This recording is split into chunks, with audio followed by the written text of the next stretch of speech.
A história que eu estou prestes a contar para vocês é real.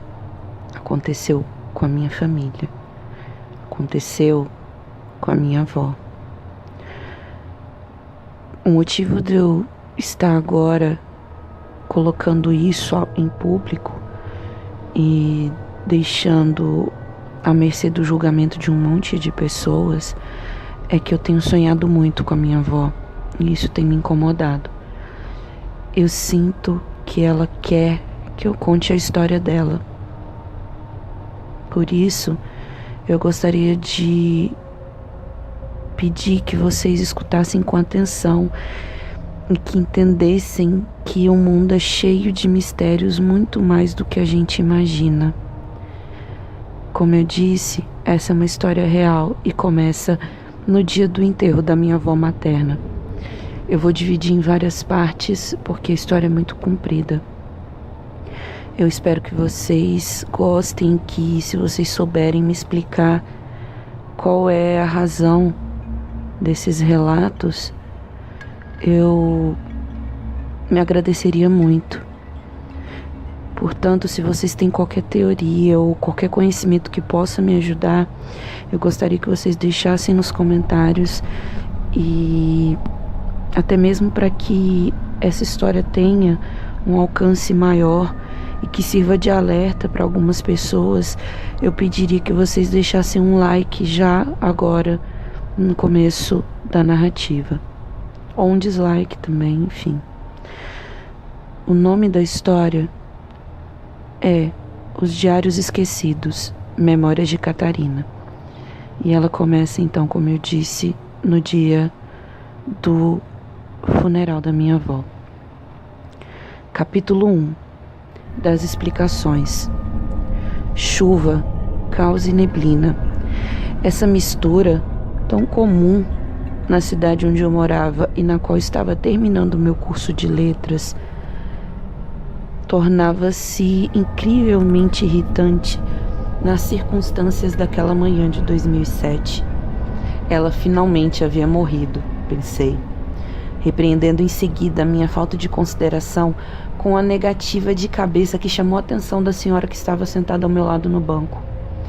Por mais horrível que possa parecer, eu só conseguia pensar na inconveniência da data daquela morte para mim. Véspera de provas, semana de organização da biblioteca onde estagiava e festejos religiosos que tornavam os ônibus para a capital cheios e terrivelmente barulhentos, coisas que eu detesto. Uma neta desnaturada, eu sei. Essa era eu. A morta era minha avó materna, a única com a qual tive contato. Minha avó paterna não era brasileira, assim como meu pai, mas essa é uma outra bagunçada história da minha vida que eu não tô a fim de contar agora. Aprendi de uma maneira triste e confusa que vovó Catarina podia ser a criatura mais doce e, de uma hora para outra, tornar-se uma estranha agressiva. Quando eu era pequena, ela se tornou a adulta mais amada por mim depois de meus pais, até que um dos episódios mais assustadores de minha vida aconteceu. Creio que preciso dar uma pequena introdução sobre a minha relação com a defunta.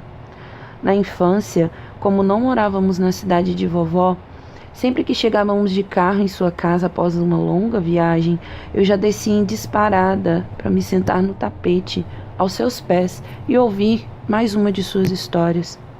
Algumas que eu tenho, inclusive, memórias muito vívidas, e eu chegava a pedir para minha avó contá-las mais de uma vez. Vocês sabem como são crianças, né? Nessa época, no auge dos meus 5, 6 anos de idade, ela foi uma figura central. Eu trocaria qualquer TV para estar ali pertinho dela, bebendo, entre aspas, suas palavras mágicas. Nunca ouvi ninguém contar histórias como Catarina. De vez em quando, gosto de chamá-la pelo primeiro nome, me faz sentir como se me referisse a uma amiga. Não encarem como uma falta de respeito. Longe disso. Para alguém que havia nascido em 1925, o período em que pouquíssimas pessoas pobres podiam se dar ao luxo de serem alfabetizadas, vovó havia sido professora, alfabetizadora. Ensinou muita gente a ler e a escrever em escolas rurais, e se você nunca esteve em uma, Pense em locais absolutamente improvisados, com celeiros e paióis que abrigavam dezenas de crianças de idades variadas para assistirem à mesma aula. Ainda adolescente, para chegar ao seu local de trabalho, ela subia na carroça de meu bisavô e seguiam alguns quilômetros por estradas extremamente esburacadas até chegarem na fazenda sede, onde as aulas aconteciam. Vovó também ficava responsável por fazer a merenda das crianças, com um pouquinho de mistura que cada uma trazia das suas pobres casas.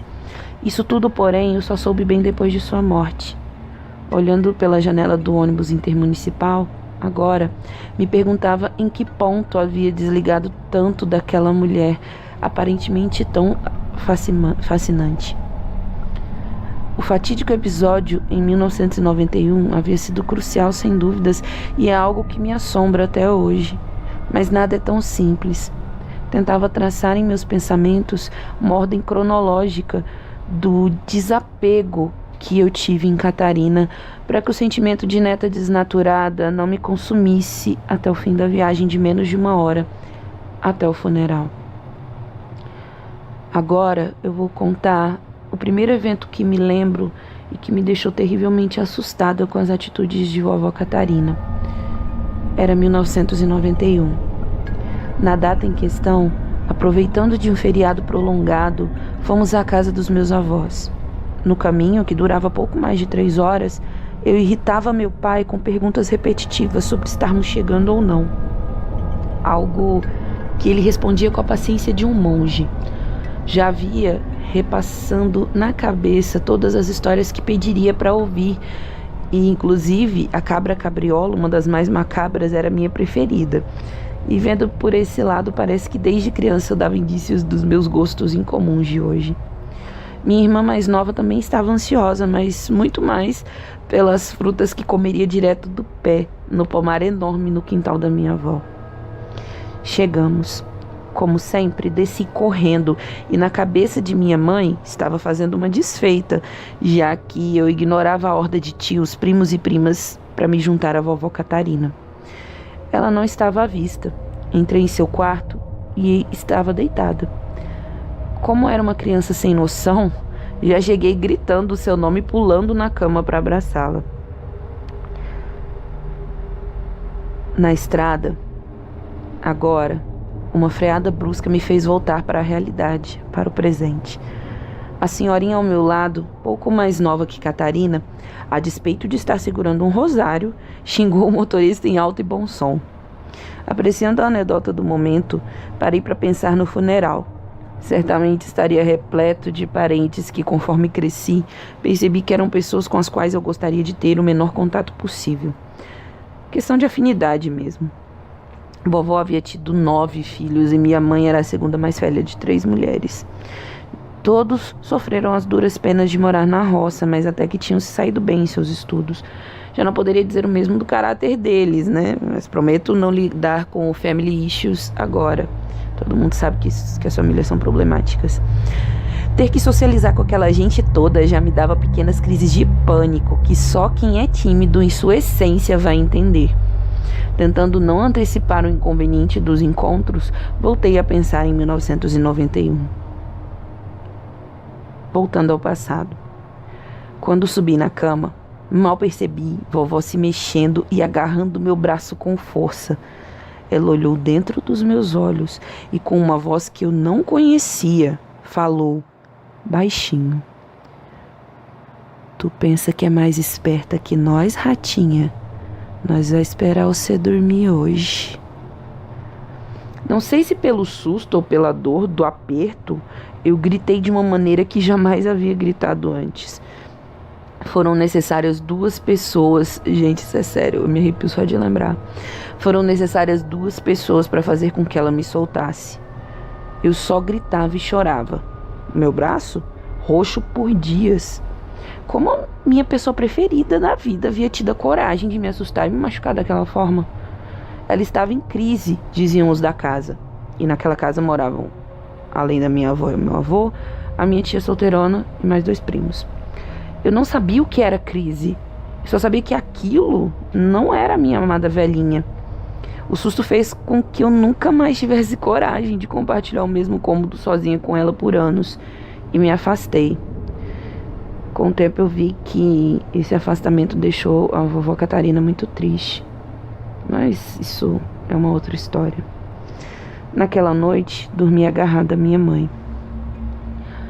Chegando na cidade onde cresci, agora no presente novamente, e na qual ela morava com a minha tia mais velha desde que o vovô Augusto havia morrido de câncer, fui direto para o funeral.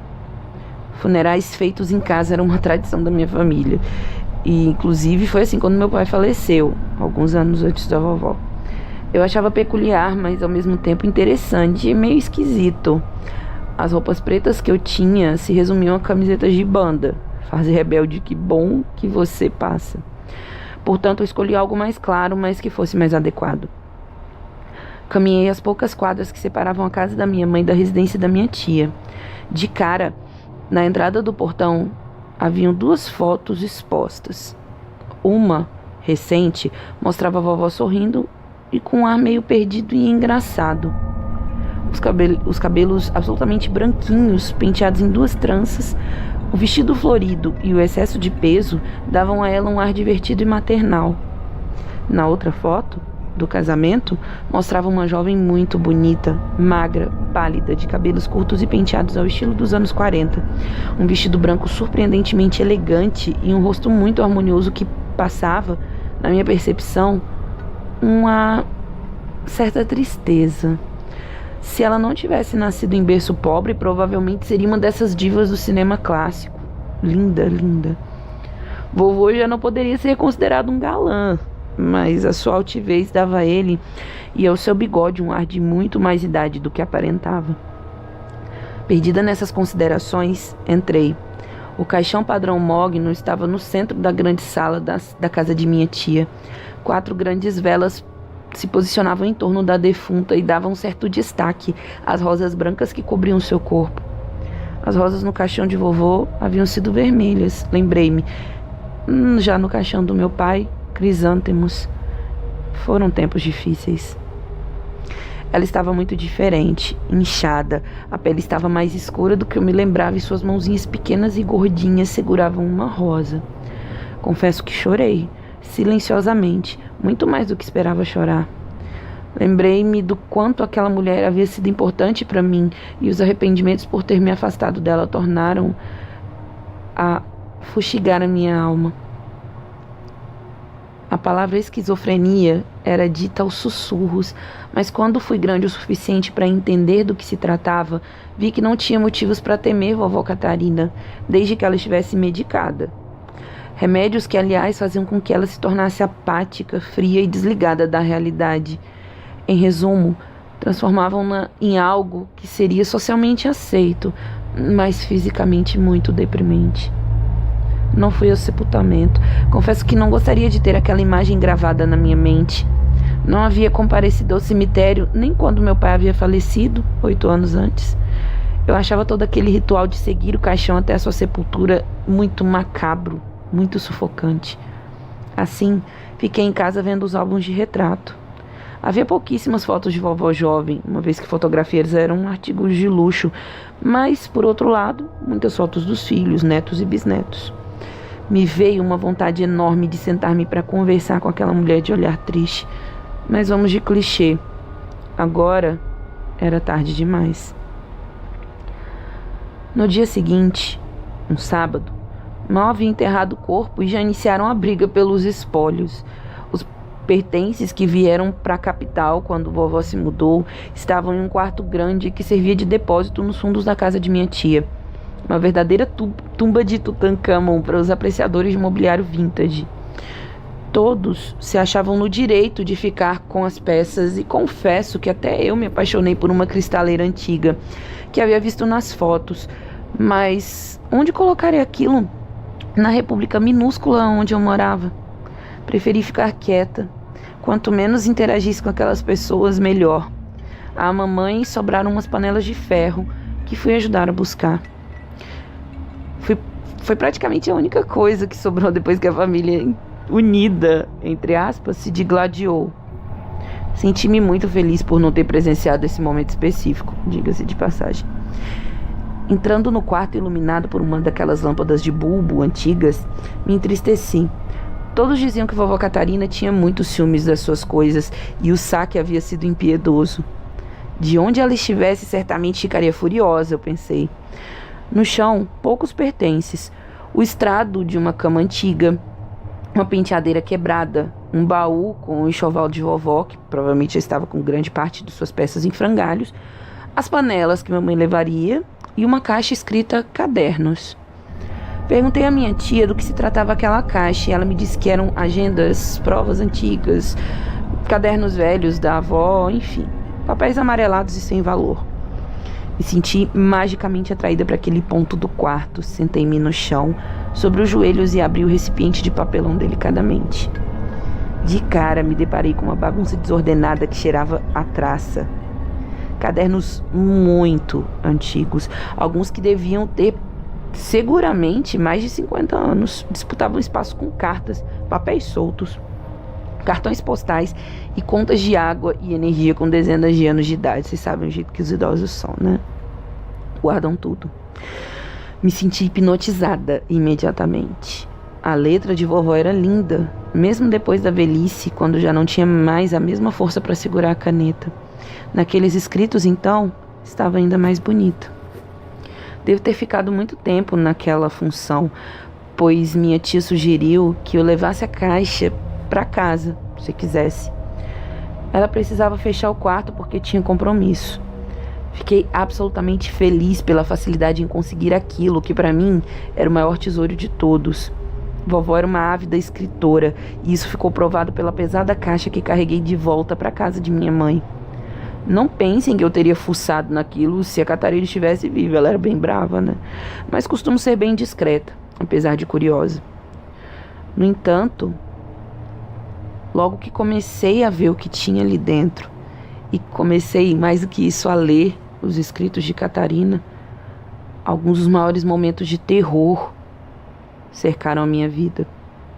E eu deixo então para contar o que havia dentro da caixa e o que a Catarina escreveu no meu próximo vídeo, para isso não ficar muito grande. Por favor, assistam o outro e me ajudem a pensar o que havia acontecido com a Catarina. Enfim, eu preciso da ajuda de vocês. Até mais.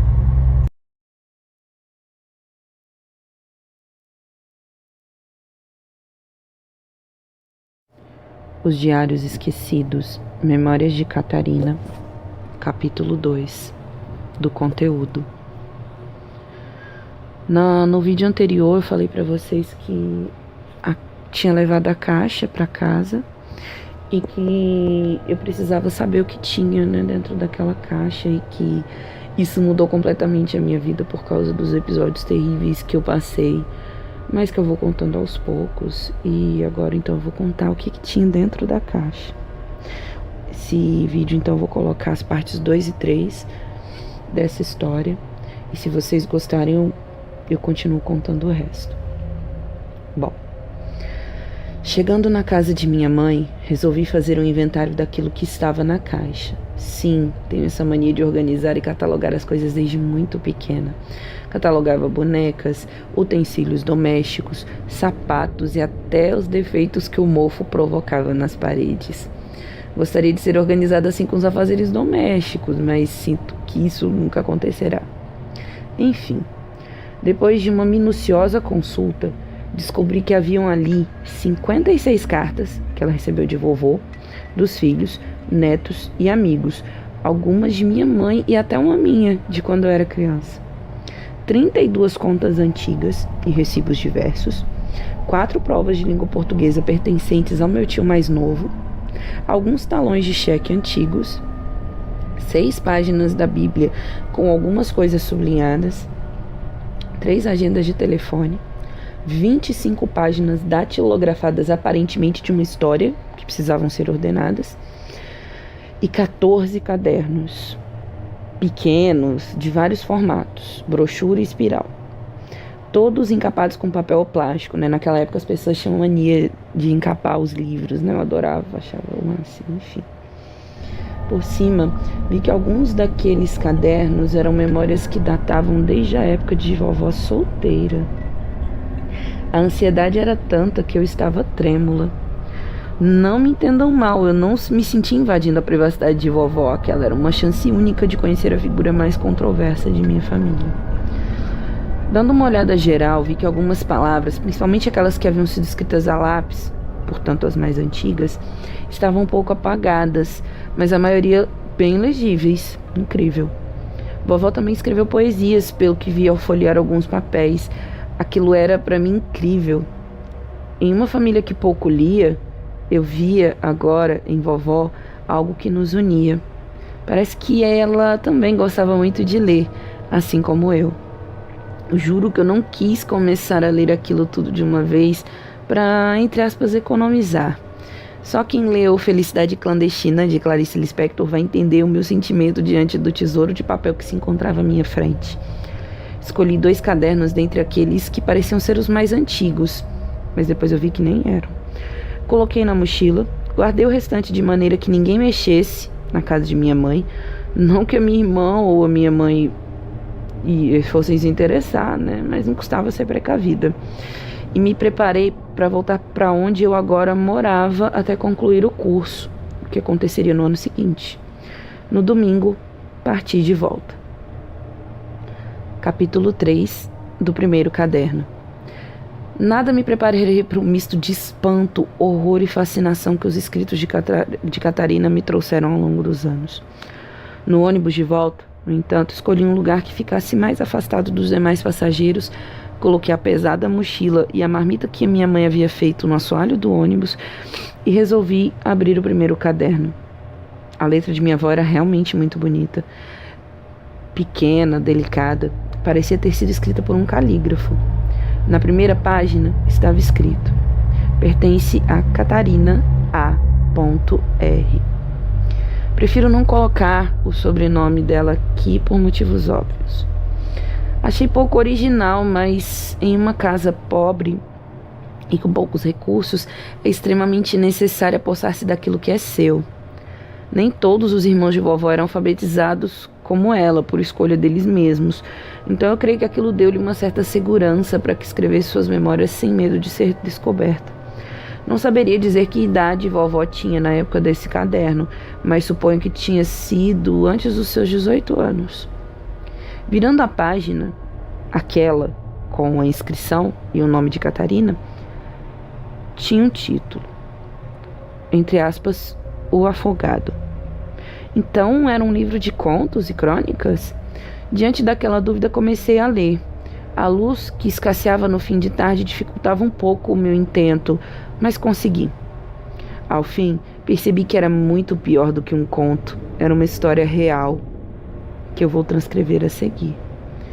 As minhas modificações foram poucas, mas necessárias, visto que a língua portuguesa passou por algumas mudanças.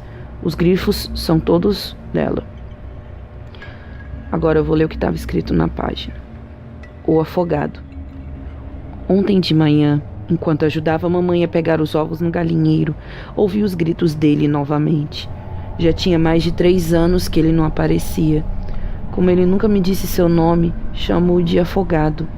A sua aparência é horrível. Ele se apresenta a mim pingando e cuspindo água, com olhos arregalados, sem pálpebras e mãos enrugadas, semelhantes a quando a gente passa muito tempo no riacho lavando roupa. Sua pele é acinzentada, suas vestimentas são rasgadas e ele tem um cheiro forte de peixe podre. O chapéu de palha que leva na cabeça parece estar sempre prestes a cair e seus gritos irrompem misturados a som de gargarejo, pois creio que ele morreu afogado. Agradeci a Nossa Senhora por minha mãe estar perto. Eles geralmente não me tocam quando tem alguém comigo. Novamente, o afogado chamava por Arminda. Você vai pagar, menina. Se não achar a Arminda, você vai pagar antes dela. Eu não sei quem é a Arminda e não falo com ele para saber, porque eu aprendi que se eu falar com eles, eles ficam. Tento ignorar o afogado, mas ele fica mais nervoso. Ele sabe que eu o vejo. Ele sabe. Dentro de casa, ele não entra. Acho que são as orações de mamãe, mas consigo ouvi-lo gritando impropérios na minha janela. Chorei baixinho até dormir. Fim do trecho Afogado. Quando terminei de ler, senti um arrepio percorrer a minha espinha. Desde pequena ouço que vovó é louca, palavra que aprendi a detestar. Aquilo não parecia loucura para mim, era mais um pedido de socorro de alguém desesperado que não sabia como lidar com uma situação absolutamente aterradora. Ou era fantasia da cabeça dela? Eu não sei se vovó teria repertório para criar uma fantasia tão elaborada, já que livros literários eram um artigo de luxo para uma família pobre que vivia na roça. Diante da proximidade de minha parada no ônibus, fechei o caderno e fui para a República o mais rápido possível.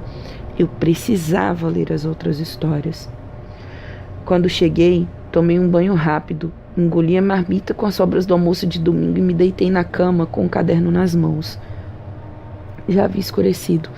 Por um instante pensei que talvez não fosse uma boa ideia ler aquele tipo de histórias já tão tarde.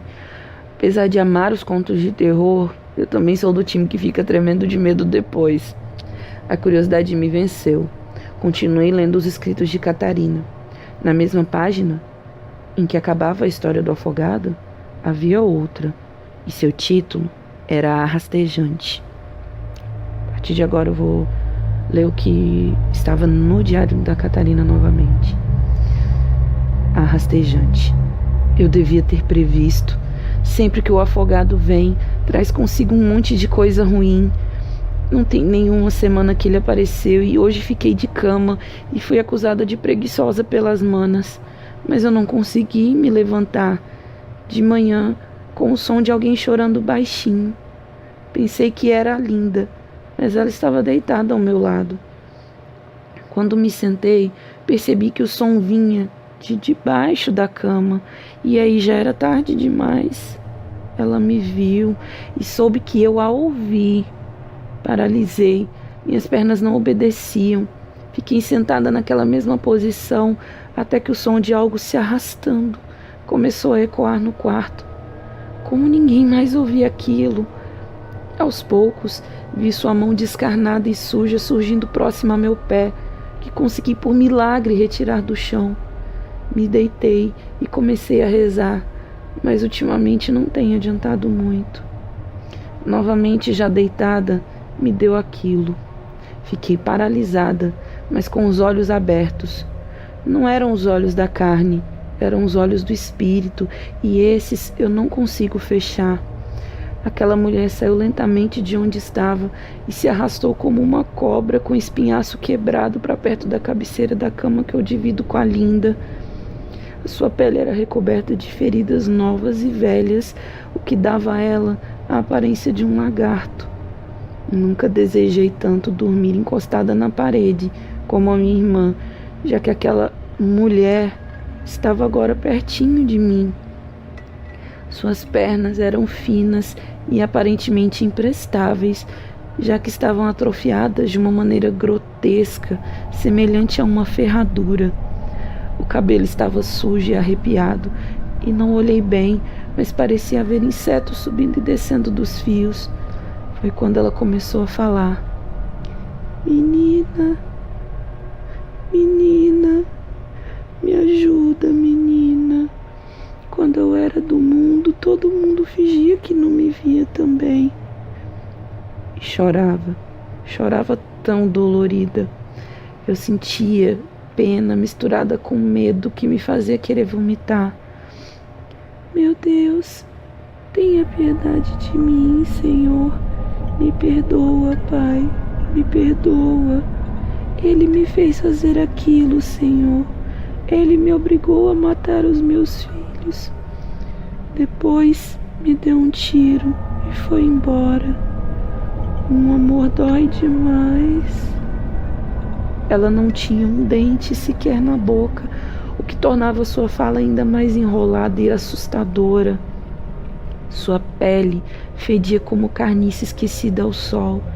Eu nunca vou me esquecer desse cheiro. Seus lamentos duraram vários minutos até que consegui me mexer e acordar, gritando. Levei outra bronca de todo mundo. Papai ameaçou pegar a cinta, mas mamãe interveio. Mais uma vez, eu comecei a sentir as dores que as visagens sentiam. Já estava anoitecendo e as minhas pernas estão praticamente imóveis de tanta dor que sinto. Aquela mulher me passou as dores dela, de alguma forma. Ela não me disse, mas eu sei que ela era viúva e matou 6 filhos para fugir com um amante. Esse, temendo a reação dos vizinhos, aproveitou-se de um descuido dela e deu-lhe um tiro que a deixou aleijada. Ela foi presa e, quando solta, viveu muitos anos sendo pedinte antes de morrer leprosa na calçada de uma igreja. Ele casou-se e se tornou um senhor respeitável. De alguma forma, a rastejante estava ali para me pedir ajuda, mas eu não sei como ajudar. O padre Giovanni já me disse que o que vejo são demônios que me cercam porque eu não rezo o suficiente. Mas eu rezo demais. Para ele, as pessoas quando morrem ou vão para o céu, ou para o inferno, ou para o purgatório.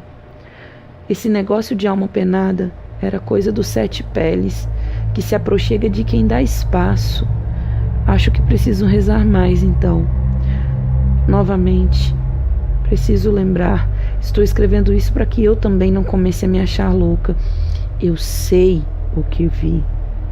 Um dia, espero que alguém da cidade consiga me ajudar. A dor que sinto é real. Parece que estou voltando à época de criança, quando eles eram mais agressivos. Meu Deus. Fora da realidade do sonho ali da vovó, eu tava me tremendo muito.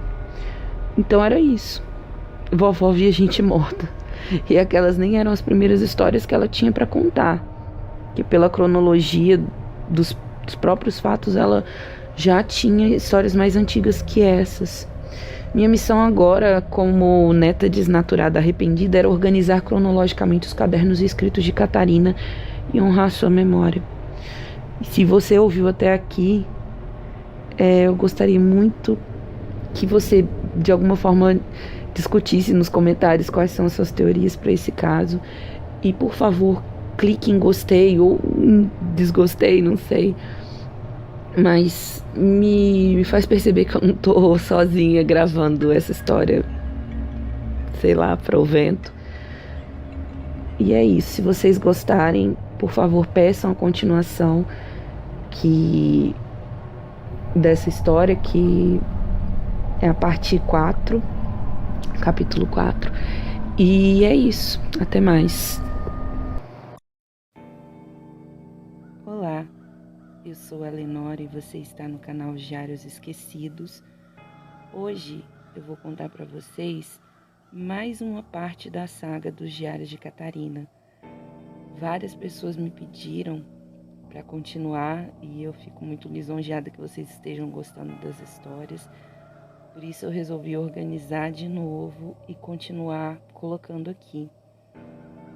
Então hoje a gente vai para a terceira parte dos Diários de Catarina, o terceiro vídeo na verdade, mas é o capítulo 4. E eu espero que vocês gostem. Antes de começar, eu já gostaria de pedir que vocês dessem um like, fizessem um comentário e, se possível, compartilhassem esse vídeo com alguém que vocês pensem que vá gostar do meu conteúdo. Bem, vamos lá? Os Diários Esquecidos, Memórias de Catarina, capítulo 4, O Agachado. Para quem não está familiarizado com a história de Catarina, existe uma playlist no canal com todo o background de sua história, mas de qualquer maneira, vou contar resumidamente para vocês. Catarina era minha avó, foi professora e por muito tempo sofreu com problemas mentais que foram diagnosticados como esquizofrenia, transtorno bipolar, entre outros. Quando ela morreu, todos avançaram nas poucas coisas que ela deixou e eu quis apenas ficar com os diários que ela escreveu durante anos, desde a sua infância e adolescência. Vovó era ávida leitora e escritora, o que proporcionou um material incrível e muito sensível, no qual me debruço hoje. O nome do meu canal é em homenagem a ela, com quem nunca tive muita proximidade após a minha infância. Nos vários capítulos de seus diários, ela conta sobre sua rotina e, em partes macabras e detalhadas, fala sobre as visagens e espíritos que a perseguiam. Nesses vídeos, eu dispenso o conteúdo considerado mais comum e narro as histórias mais sombrias de Catarina. Os títulos foram dados por mim, o resto é tudo dela. Vamos lá então? Depois de sofrer com medo da rastejante, fiquei alguns dias sentindo tremores constantes e sem conseguir ir a algum lugar sozinha. Perdi as contas de quantas vezes rezei o Salve Rainha, que Padre Giovanni disse ser poderoso contra as forças do mal. Naquela tarde em questão, mamãe me deu a tarefa de ir alimentar as galinhas, algo que eu gostava muito porque elas eram animadas e sempre me recebiam com festa. Fui pegar o saco de milho na despensa para fazer o meu trabalho. Ao entrar saltitando no local, ouvi uma tosse. Pensei que algum dos manos estava ali para me assustar, uma vez que eles ainda tiravam onda com a minha cara desde o episódio da rastejante. Já fui falando. Olha só, eu ouvi você. Pode sair daí, senão vou falar com o papai. E saí procurando de onde vinha o barulho, que continuava, só que agora bem baixinho. Levantei os sacos de cereal, tirei as celas do lugar e fui andando porque queria mostrar para os meus manos que não tinha medo deles. Até que a tosse foi ficando mais alta. Então falei: te achei, espera só. E cheguei perto do balcão de onde vinha o barulho. De uma vez, levantei o forro que cobriu o local e um grito sufocado se perdeu em minha garganta. Aquele, ou aquilo, não era nenhum dos meus irmãos. Novamente, era uma visagem. Caí sentada e não consegui me mexer, enquanto ele saía devagarinho debaixo do balcão, se aproximando de mim. Era um menino, ou pelo menos havia sido. Sua pele era muito branca, branca de maneira inumana. Seus olhos estavam fundos e escuros, seus cabelos eram loiros e crespos, e ele era pele e osso de tão magro. Sei que pode parecer errado, mas senti nojo de sua aparência, porque a cada tossida, um lenço que levava em suas mãos se empapava de sangue. Quando me viu, ele ficou surpreso e disse: "Ah, então tu pode me ver, menina?" Eu não respondi nada, apenas fui me afastando ainda sentada, com a dura tarefa de chegar na porta sem minhas pernas me obedecerem. Salve, Rainha, Mãe de Misericórdia. Comecei a rezar.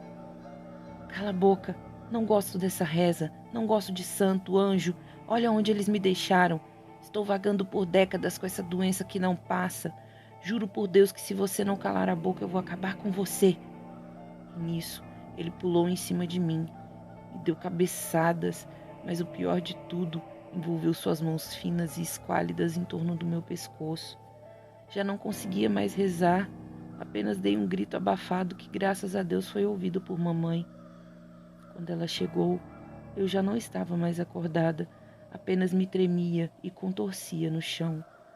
Todos pensaram que eu estava tendo convulsões, mas só eu sabia a verdade. O agachado estava tentando me matar. Seu sangue espesso sujou meu rosto, seu hálito podre fez morada em minhas narinas e suas pernas finas e joelhos ossudos quase perfuraram a minha carne. Essa parte agora, eu não me lembro, mas mamãe me contou que me resgatou desmaiada, me levou para a cama, que divido com Linda, e fez compressas de álcool, as quais colocou em minha testa.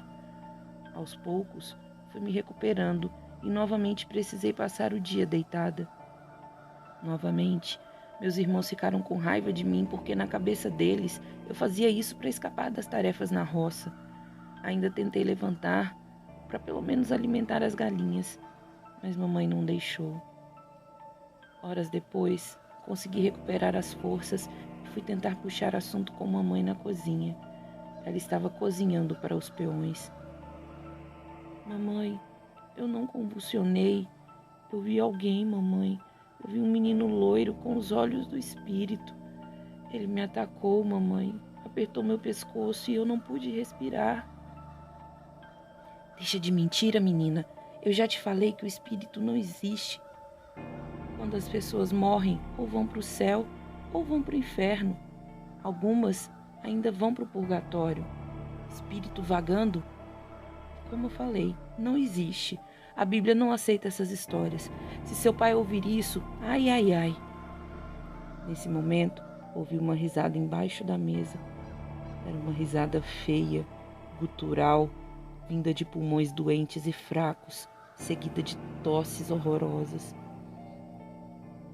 Tua mãe é burra, menina. Se não existe espírito vagando por aí, o que eu sou? Era um agachado. Não sei como, mas ele estava agora dentro da minha casa. Cala a boca, você não sabe de nada. Nessa hora, gritei para o agachado, mas mamãe pensou que fosse com ela e me pegou pelas orelhas. Nunca mais fale assim comigo, menina. Você pode ser mocinha, mas enquanto viver sob meu teto, vai me respeitar. Ela me jogou no meu quarto. Implorei para ela não me deixar ali, pensei na rastejante, mas de nada adiantou. Agora, embaixo da cama, ouvi o agachado rir. Tonta, tonta, agora é só eu e você. Espero eu recuperar minhas forças que vou te pegar para mim. Enfim, uma amiga para me acompanhar nessa desgraça de morte. Eu gritava, pedindo para a mamãe para sair dali. Enquanto eu esmurrava e chutava a porta, o agachado foi tirando lentamente sua mão de debaixo da cama. Ela era seca, magra e muito fina. As pontas de seus dedos foram subindo pela minha perna e eu saltitei pelo quarto. Salve, rainha, mãe de misericórdia, salve, rainha, mãe de misericórdia. Graças a Deus, mamãe abriu a porta. Novamente, disse a ela que o rapaz loiro estava ali. Ela me pediu para descrevê-lo e eu o fiz. Percebi que seu braço arrepiou. Nessa hora, o agachado havia sumido. Foi então que esse estranho diálogo aconteceu. Filha, por acaso você andou pelo cemitério da cidade? Não, mamãe, Deus me livre. Por quê? Porque você descreveu um amigo que a mamãe teve na escola. Ele morreu de tuberculose e seu nome era Timóteo. No fim dos seus dias, ele já não andava mais e vivia agachado na cozinha por causa do calor do fogão a lenha. Por favor, me diga que você nunca viu a foto dele na lápide de seu túmulo. Não, mamãe, eu juro que não. Nessa hora, mamãe falou que ia fazer algo. Mas deveria ser um segredo só nosso. Começou a falar. Timóteo, essa casa não é sua. Você não é bem-vindo aqui. Quase instintivamente, eu comecei a falar também. Eu te liberto de qualquer ódio e rancor. Siga a luz, você será bem recebido. Aqui não é o seu lugar. Você precisa sair, por bem ou por mal. Foi a primeira vez que falei com autoridade assim com o espírito. Não sei o que aconteceu, mas vi um véu branco passando rapidamente sobre meus olhos enquanto os abri. E ainda me arrependo de ter feito isso. Quando fixei o olhar, Timóteo estava se retorcendo e guinchando feito um porco, enquanto era segurado por 4 espíritos grandes e fortes. Fechei o olho correndo novamente e me agarrei à mamãe, que nada via. Finalmente, os barulhos passaram. Um cheiro insuportável de amônia ficou no ar, mas Timóteo não estava mais ali. Por que eles sempre me procuram, meu Deus? Por que eu? Na segunda-feira, vou com mamãe ao cemitério para colocar flores no túmulo de Timóteo. Faremos uma oração. Pedirei a Deus novamente para fechar meus olhos da alma. Fim. Bom, eu espero que vocês tenham gostado. Ainda tem mais histórias para serem contadas. Vamos continuar com um vídeo por dia no especial de Halloween. E é isso. Beijos. Feliz Halloween. Obrigada e tchau, tchau.